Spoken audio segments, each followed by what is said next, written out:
O que é que a Bíblia fala sobre o vinho? Vamos ver. Antes de mais, precisamos entender que o vinho é feito através de uma fruta chamada uva, que é esmagada e que depois passa por um processo de fermentação natural. A ação das leveduras, que transforma o doce da uva no álcool.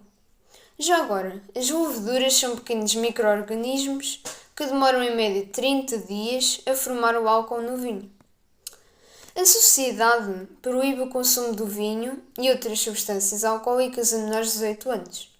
Mas nós aprendemos com a JA, Juventude Adventista, que nos diz para nunca bebermos vinho na nossa vida. Mas porquê?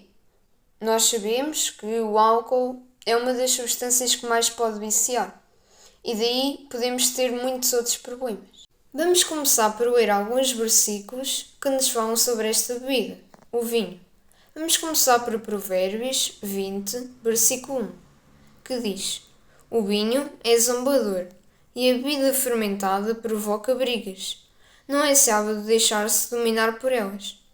Aqui diz que, quando se bebe muito esta bebida, fica-se meio maluco e podemos andar por aí e discutir com outros e que não é nada uma sábia decisão deixar-se levar pelo vinho. O melhor é nunca experimentar e nunca se viciar. Vamos ver agora um outro versículo que está em Provérbios 23, 20 e 21, que nos diz: Não ande com os que se encharcam de vinho, nem com os que se empaturram de carne, pois os bêbados e os comilões se empobrecerão, e a sonolência os vestirá de trampos.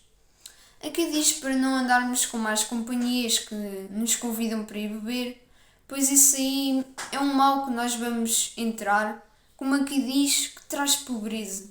Há muitas pessoas que andam a passar necessidades, porquê? Porque começaram a viciar-se no vinho e depois gastam tudo no vinho, a sua saúde não fica muito boa, não conversam tanto com as pessoas porque já sabem que essa pessoa pode ser um tolo quando está sob o efeito do álcool. E Deus nos avisa várias vezes em alguns versículos. Vamos ver agora o versículo seguinte que está em Efésios 5,18, que nos diz: Não se embriaguem com o vinho, que leva à libertinagem, mas deixem-se encher pelo Espírito Santo. Quando estamos sobre o efeito do vinho, o Espírito Santo não consegue entrar em nós, porque nós não estamos com a cabeça focada nas coisas divinas. Vamos ver um outro texto que complementa o texto que acabamos de ler, que está em 1 Coríntios 6, 19, que diz: Por acaso não sabem que o corpo de vocês é o santuário do Espírito Santo que habita em vocês, que nos foi dado por Deus e que vocês não são de vocês mesmos? O nosso corpo foi comprado por Cristo da sua morte e Jesus deixou-nos o Espírito Santo para habitar em nós. Mas sobre o efeito do álcool, isso é impossível. Vamos agora ler o nosso último versículo, que está em Isaías 28, 7. Estes também cambaleiam pelo efeito do vinho, e não param em pé por causa da bebida fermentada. Os sacerdotes e os profetas cambaleiam por causa da bebida fermentada, e estão desorientados devido ao vinho. Eles não conseguem parar em pé por causa da bebida fermentada. Confundem-se quando têm visões, tropeçam quando devem dar um veredicto. Este versículo é uma palavra para os cristãos que eles não se conseguem concentrar, não conseguem falar coisas certas quando estão na palavra de Deus.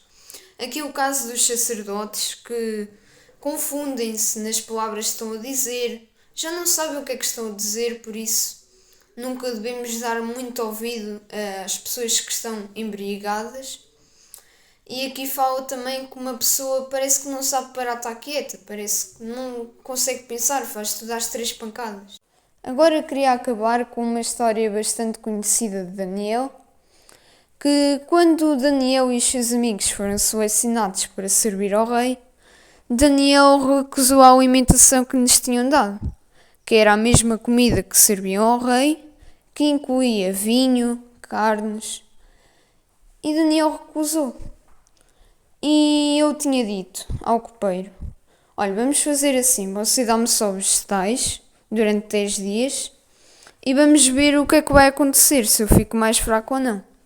Porque se tivesse ficado mais fraco o Daniel, o copeiro teria levado uma sentença do rei Nabucodonosor. E então assim foi. E passado 10 dias, Daniel estava muito mais forte e com muito mais saúde do que os outros que comeram vinho e o banquete do rei. Conclusão. Claro que menores de 18 anos não devem beber vinho, e mesmo os adultos nem sequer deve-se experimentar quando chega à idade adulta, porque corremos o risco de ficar viciados, perder a ligação com Deus ou então cair em pobreza.